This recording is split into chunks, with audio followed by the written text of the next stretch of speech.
এত আনন্দ আয়োজন। মৃত্যুর ঠিক মুখোমুখি দাঁড়িয়ে একজন মানুষ আসলে কি চায়? অঢেল সম্পত্তি, নামি দামি ব্র্যান্ড, নাকি বেঁচে থাকার শেষ আকুতি? জীবন আর মৃত্যুর সীমানায় দাঁড়িয়ে থাকা আইসিইউ নিভৃত ঘরে যখন মৃত্যুর ঠান্ডা ছায়া নেমে আসে, ঠিক তখন চিকিৎসকরা রোগীর মুঠোয় গুজে দেন হালকা উষ্ণ জলে ভরা একটি প্লাস্টিকের গ্লাভস। শুনতে অদ্ভুত লাগলেও এটাই নির্মম সত্য। এই এক ফোঁটা কৃত্রিম উষ্ণতার মিথ্যা স্পর্শের কৌশলটুকু ব্যবহার করা হয় কেবল একটাই কারণে, যেন নিভে যেতে যাওয়া প্রাণটি জীবনের শেষ মুহূর্তে অনুভবে ধরে নিতে পারে তার হাত ধরে অন্তত কেউ পাশে আছে, সে একেবারেই একা নয়।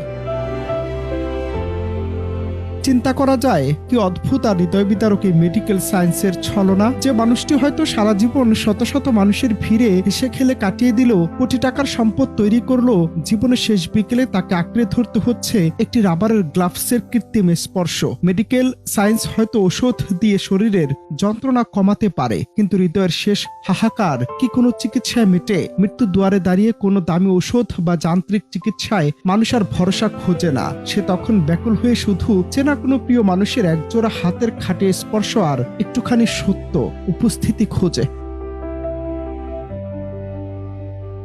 আইসিইউর সেই নিঃসঙ্গ গ্লাভসের সামান্য উষ্ণতা আজ আমাদের সামাজিক ও মানসিকভাবে কতটা দেউলিয়া তা আঙুল দিয়ে দেখিয়ে দিচ্ছে। আমরা প্রতিদিন হাজারো মিকি সম্পর্ক, সোশ্যাল মিডিয়া, ভুয়া লাইক, কমেন্ট আর ব্যস্ততার দোহাই দিয়ে প্রিয় মানুষগুলোকে অবহেলা করি। যাদের সাথে সময় কাটানো সবচেয়ে বেশি জরুরি ছিল তাদেরই দূরে ঠেলে দেই। অথচ নির্মম বাস্তবতা হলো, জীবনের শেষ অধ্যায়ে এসে এই বিশাল পৃথিবী থেকে আমরা আর কিছুই চাই না, কেবল একজোড়া খাঁটি হাতের উষ্ণতা ছাড়া। আজ প্রযুক্তির যুগে এসে মানুষের এই পরম ভালোবাসার জায়গাটাও দখল করে নিয়েছে প্লাস্টিকের গ্লাভসে ভরা খানিকটা গরম জল। তাই সময় থাকতে ভাবা দরকার।